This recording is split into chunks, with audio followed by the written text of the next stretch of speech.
안녕하세요. 스트레스 받지 않고 마음 편하게 주식하는 방법을 공유하는 에이스입니다. 오랜만에 영상을 올리게 되었는데요. 거의 한 달 만에 영상을 올리게 되었습니다. 한 달 동안 주식시장 상황이 좀 많이 안 좋았는데요. 이 오프닝 멘트는 사실 하락장에서 하기가 굉장히 좀 민망한 멘트예요. 이런 하락장에서 정도의 차이는 있겠지만 스트레스를 안 받을 수 있는 사람이 과연 있을까요? 주변에서 제 지인들이나 형님들이 저에게 뭐 도와달라, 이런 하락장을 극복할 만한 뭐 좋은 종목 없냐? 라고 물어보시거든요. 그럼 제가 사실 뭐 할 말이 없죠. 형님들께 이렇게 말을 합니다. 형님, 저도 물려 있습니다. 그쵸. 우린 다 물려 있는데, 이제 에이스는 이 시장을 어떻게 바라보는지, 또 이런 하락장에서 우리는 어떻게 대처해야 하는지에 대한 이야기를 오늘 좀 해볼까 합니다. 먼저 이번 하락장에 대한 이야기를 한번 해볼게요. 지금 보시는 이 사진이 코스닥 일봉 차트입니다.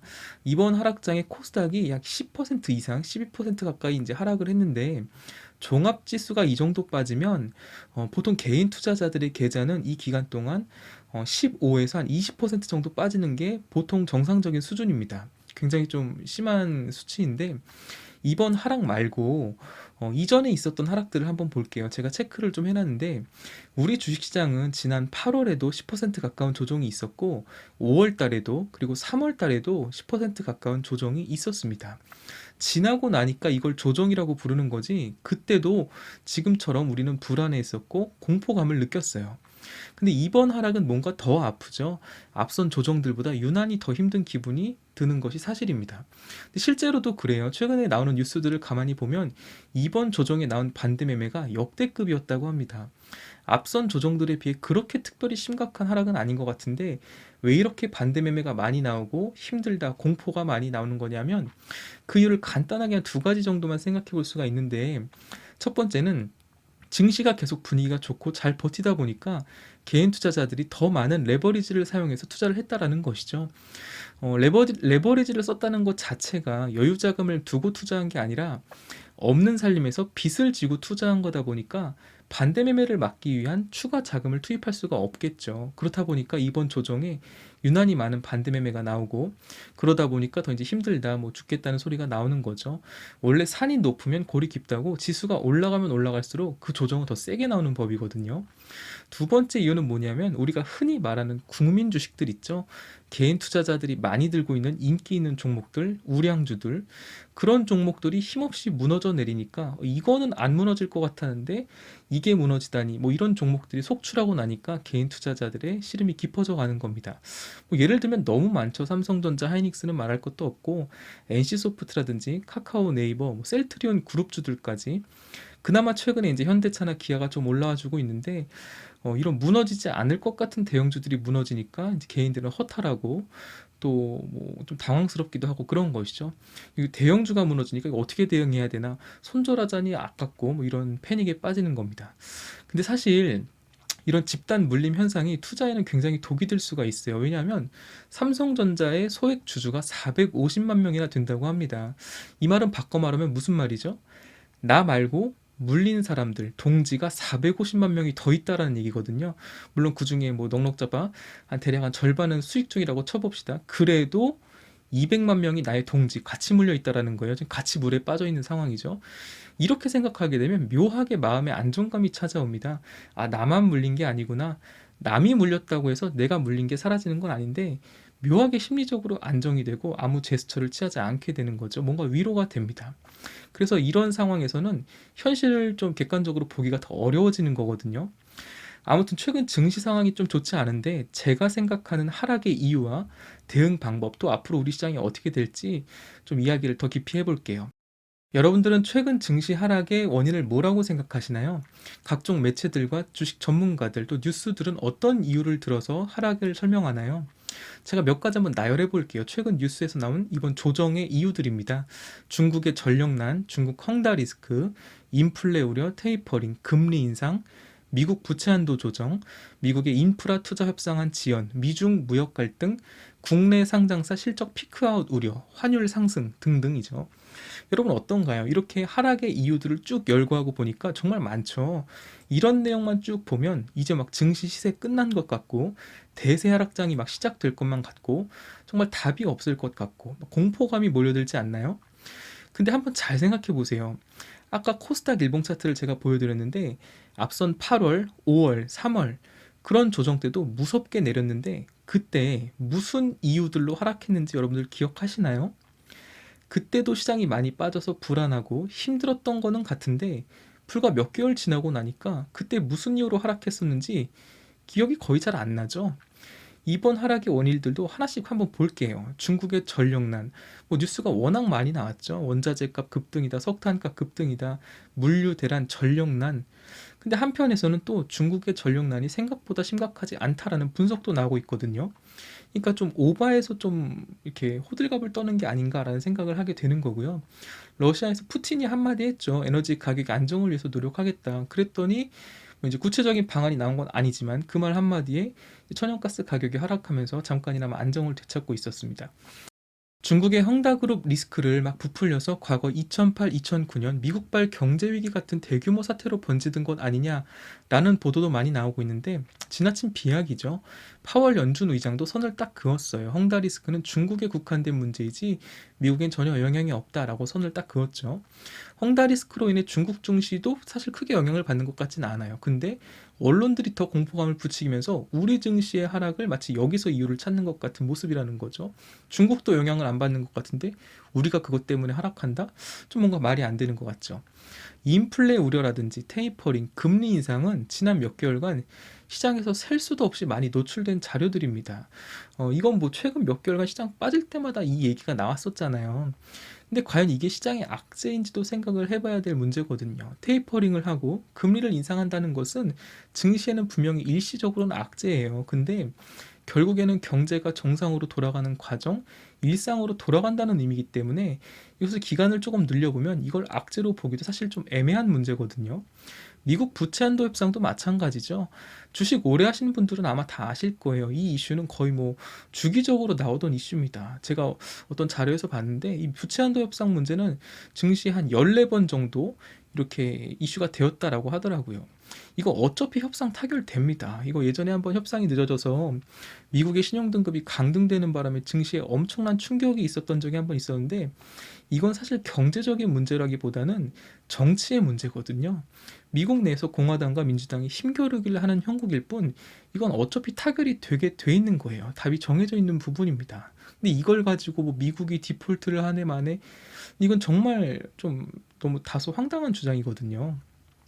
오죽하면 예전에 연준 의장이자 지금은 미국의 재무장관인 제닛 옐런이 이 부채 한도를 아예 없애자는 이야기까지 하잖아요. 이거 왜 그러겠어요? 별것도 아닌데 이 이슈를 자꾸만 울거먹으면서 경제에 타격을 주니까 아예 그냥 없애버리자 이런 얘기까지 나오는 거거든요. 이걸 과연 시장이 하락하는데 치명적인 악재로 볼 수 있느냐? 저는 아니라고 본다라는 것이죠.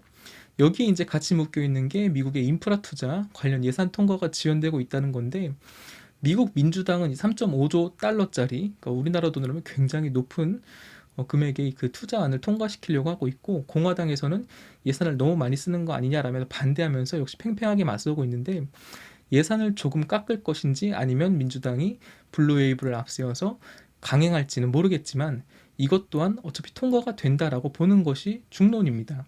뭐 규모가 조금 줄어들 수 있을지 없을지는 모르겠지만 통과가 된다고 저도 생각을 해요. 근데 이것도 역시 시장의 치명적인 악재냐라고 봤을 때 전혀 아니라는 것이죠.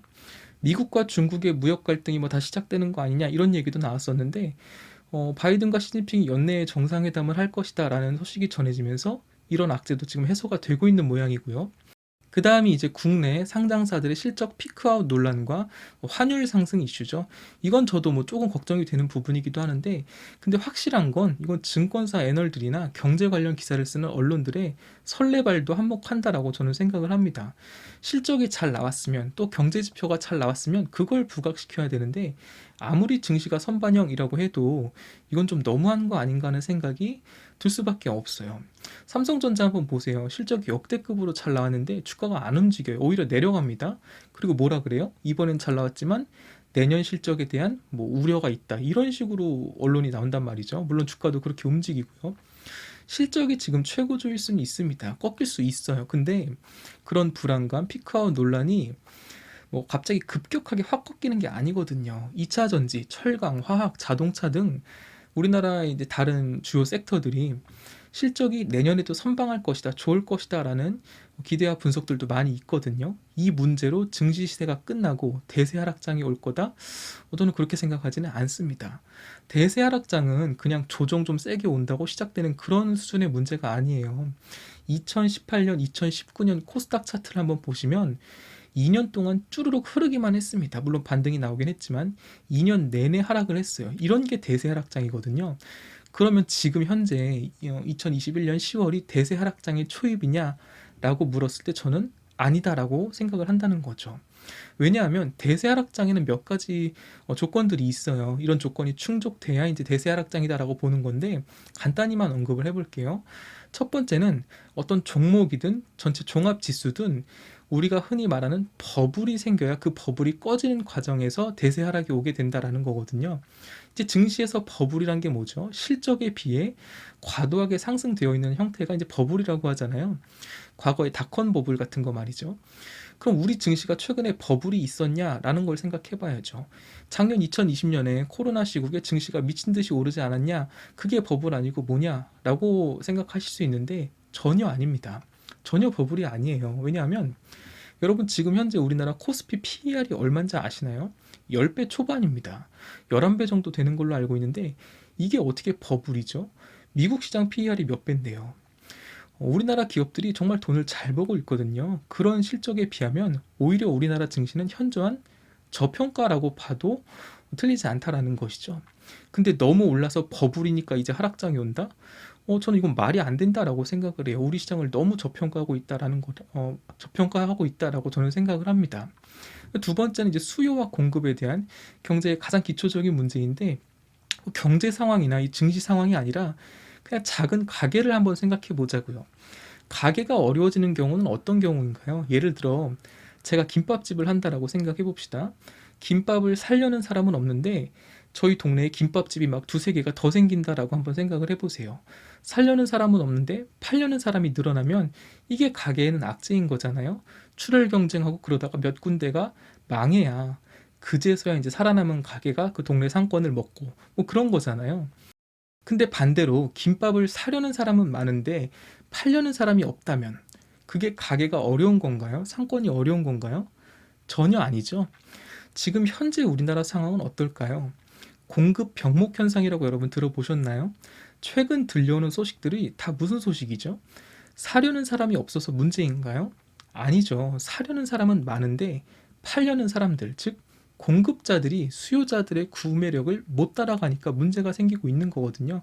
대표적으로 최근 자동차 시장에서 차량용 반도체 쇼티지 문제 여러분 다 들어보셨죠? 이게 무슨 말이에요? 쉽게 말하면 차를 사려고 하는 사람은 많은데 차를 만들 부품이 부족해서 차를 못 만들고 있는 상황인 거예요. 이게 어떻게 경기가 어려운 거죠?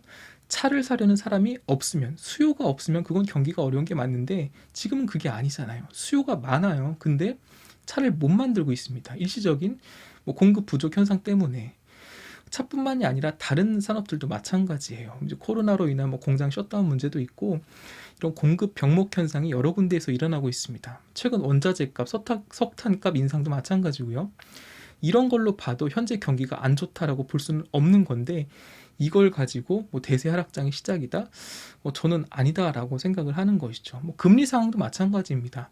보통 하락장이 시작될 때는 고금리 때거든요. 지금은 고금리 상황이 전혀 아니죠. 그러니까 대세 하락장이라고 볼 수가 없다라는 거예요. 현재 우리나라 증시에 호재가 없는 게 아닙니다. 조금만 찾아보면 호재도 꽤 많이 있어요. 삼전 실적 발표한 거 보세요. 최대 실적을 발표했는데 주가는 내리고 있고, LG전자도 잠정 실적을 발표했는데 영업이익이 좀 줄긴 했지만 매출은 분기 최대입니다. 영업이익이 줄어든 것도 리콜 비용 때문인 거니까 이걸 가지고 LG전자의 실적이 안 좋다라고 말을 할 수는 없는 거거든요. 상장사 대표 기업들의 실적이 아주 좋다라는 것을 기억하시기 바라고요. 그리고 우리나라 백신 접종률도 아주 높아졌죠. 몇 개월 전까지만 해도 우리나라 백신 접종률이 굉장히 낮아서 방역당국이 비난받고 그랬던 기억이 나는데 이제는 웬만한 선진국들의 백신 접종률을 다 따라잡고 오히려 추월을 한 상태입니다. 곧 위드 코로나에 대한 정부 정책이 나올 것으로 예상이 되고요. 그러면 그동안 막혔던 소비 관련 산업들도 다시 살아나고, 또 최근 크게 이슈가 되었던 이제 먹는 코로나 치료제에 대한 기대감도 여전히 있습니다. 이제 코로나 종식에 대한 기대감이 정말 눈앞에 다가온 거거든요. 그 외에도 엔터주라든지 게임주, 오징어 게임으로 대표되는 K 콘텐츠 같은 산업들 아주 호황이죠. 전기차 배터리는 뭐 말할 것도 없고, 화학, 철강, 조선업 쪽에서도 실적 좋은 종목들이 굉장히 많아요. 어제 포스코 강판 실적 발표한 거 보셨죠? 정말 대박이라는 말이 절로 나옵니다. 현대차, 기아 이런 자동차 관련 회사들, 또 부품 회사들도 최근에 주가가 잘 올라와 주고 있는데, 현대와 기아 모두 최근에 세계 시장에서 점유율이 높아지고 있어요. 경쟁력을 인정받고 있죠. 근데 이런 호재들은 주가에 아직 반영이 안 되고 있다라는 것이죠. 악재만 부각되면서 시장이 어려워지고 투심을 얼어붙게 만들고 있습니다. 현재 아직도 증시 고객 예탁금이 거의 70조에 육박하고 있어요. 60조 후반대인데, 주식이 어렵다 어쩐다 하면서도 개인들의 자금이 주식시장을 떠나지 않고 있다라는 거예요.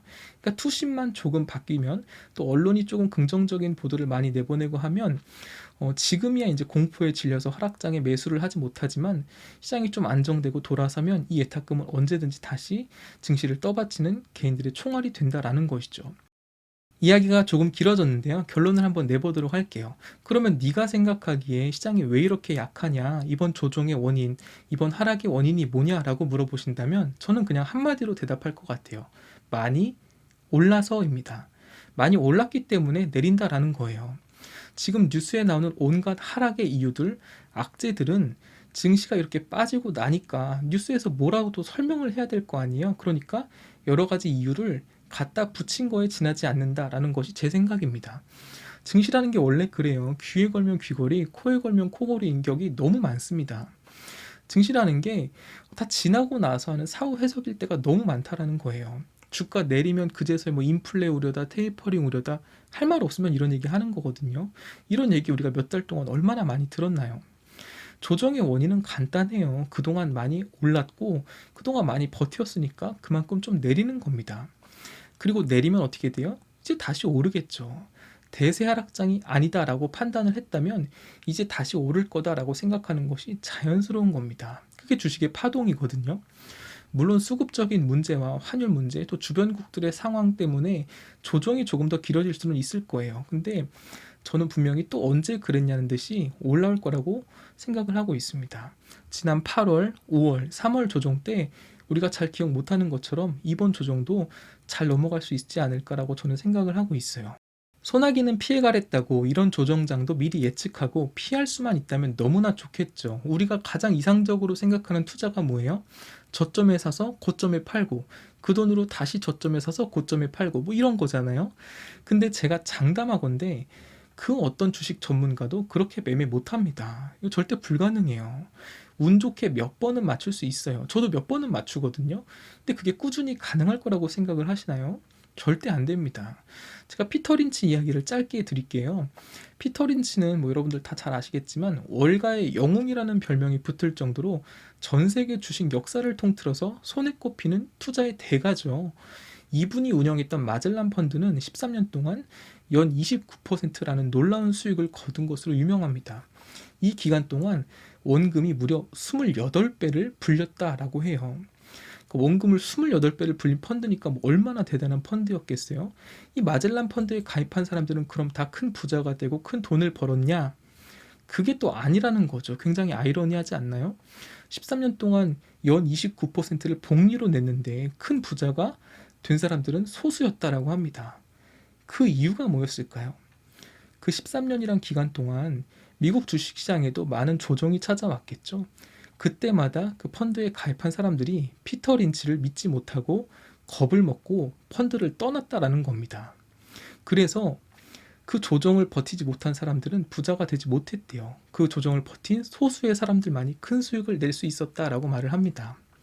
무조건 존버가 답은 아니지만, 뭐 소나기를 피해갈 수 있으면 너무나 좋겠지만, 시장의 모든 변동성에 대해서 무언가를 하려고 자꾸만 액션을 취하거나 포지션을 너무 가볍게 청산하고 이럴 경우에는 오히려 좋지 못한 결과를 가져올 때가 더 많다라는 것을 역사가 증명을 해주는 것이죠. 여러분, 제가 앞선 영상들에서도 자주 말씀을 드렸었는데 주식시장은 원래 이런 곳이다라고 생각을 하는 게 마음이 편합니다. 이렇게 하락을 할 때마다 뭐 공매도 탓을 하고 나라 탓하고 정부 탓하고 하시는 분들 굉장히 많이 보이는데 그러시지 않았으면 좋겠어요. 왜냐하면 이 시장은 원래 이런 곳이에요. 작년 주식시장을 기준으로 삼으면 절대 안 된다라고 제가 말을 많이 했었죠. 작년 시장은 정말로 과장 안 하고 10년에 한 번 있을까 말까한 정말 특별한 시장이었습니다. 냉장고가 이뻐서 삼성전자 주식을 샀는데 수익률이 막 50%, 60% 났다던 여성분들 이야기 유명하죠. 작년에 주식할 때는 주식이 무슨 완전 돈 복사 게임 같았잖아요. 만만해 보였죠. 내가 주식에 소질이 있는 것 같고 전업 투자자나 할까? 직장 때려칠까? 이런 생각 다 한 번쯤 해보셨죠. 근데 그게 아니다라는 것이죠. 진짜 작년 시장은 10년에 한 번 있을까 말까한 주식시장이 우리에게 선물처럼 던져준 시장이었다라는 것을 여러분들이 기억하셔야 돼요. 작년 그 주식시장에서 주식시장의 환상에서 벗어나셔야 합니다. 원래 우리나라 주식시장은 지금 딱 요런 장 같다라는 것을 다시 한번 새기셔야 합니다. 이런 시장에서 우리는 계속 앞으로 싸워 나가야 하는 거예요. 진짜 딱총 들고, 아니 딱총도 아니고 뭐 곡괭이나 낫 또는 새총 같은 무기를 들고 대포와 총알이 날아다니는 전쟁터에 뛰어든 거다라고 생각을 하시는 게 마음이 편합니다. 아시겠죠? 주식시장이 결코 만만하지 않아요. 시장이 하락해서 다들 힘드시고 좀 스트레스도 받으시겠지만 제가 보는 관점은 대세락장이 아니다. 이 꽉 물고 버티면 언제 그러냐는 듯 또 좋은 시장이 올 거다라고 믿고 있고요. 이걸 견디고 지났을 때 그 수익은 더 달다라고 생각하고 버텼으면 좋겠습니다. 야, 조정 초입에 현금화하고 빠진 다음에 저점 매수하면 수익이 더 크게 낼 수 있는 거 아니냐, 무슨 그렇게 긍정회로 정신승리하냐라고 말하시는 분들 분명히 계실 텐데, 그렇게 말씀하시는 분들 본인들이 한번 그렇게 해보세요. 그게 되는지. 저도 다 그런 거를 이제 시도를 했거든요. 제가 뭐 시도 안 했겠어요. 저도 주식을 한 게 몇 년인데. 근데 그게 되는지 본인들이 한번 해보시고 말씀을 하시라는 거죠. 이런 시장일수록 본인들이 가지고 있는 종목들 한번 더 점검해 보시고, 시장이 내려올 때 좋은 종목들도 같이 내려오잖아요. 평소에 좋게 보고 있었는데 너무 올라서 못 샀던 종목들 오히려 매수의 기회로 삼으면서 시장을 좀 한 발짝 뒤에서 바라보시면서 투자에 대해서 좀 깊이 생각도 해보시고 또 매매 연습도 해보시는 것을 추천드립니다. 저도 계좌 손실이 좀 늘어났어요. 그렇다고 제가 정신승리하는 게 절대 아니고 아직도 저는 시장이 살아있고 강하다라고 생각을 합니다. 공포에 질려서 넋 놓고 있거나 멘탈이 흔들리면 다음 상승 때 수익을 낼 기회도 사라지는 거거든요. 이런 하락장에 내 종목에 문제가 없다라고 생각하신다면 잘 버티시고, 이 종목은 정말 아니다 싶으시면 이번 기회에 포트폴리오도 새롭게 구성하시면서 더 튼튼하게 이렇게 단단하게 만들어 놓으시면 금방 좋은 결과 있을 거라고 생각이 됩니다. 아시겠죠? 제가 뭐 보고 있는 종목에 대한 또 영상도 따로 제작을 해서 한번 올려보도록 할게요. 주식 때문에 너무 스트레스 받고 힘들어하지 마시고 조금 편안하게 생각하시고요. 오늘도 가을 하늘이 굉장히 맑고 좋더라고요. 여러분, 가을은 정말 짧습니다. 사랑하는 사람들과 함께 시간 보내시면서 좀 나들이도 다녀오시고요. 좋은 가을날 즐기시면서 좀 의미 있는 일들도 해보시고 늘 파이팅 하시길 바랄게요. 긴 영상 시청해 주셔서 감사합니다.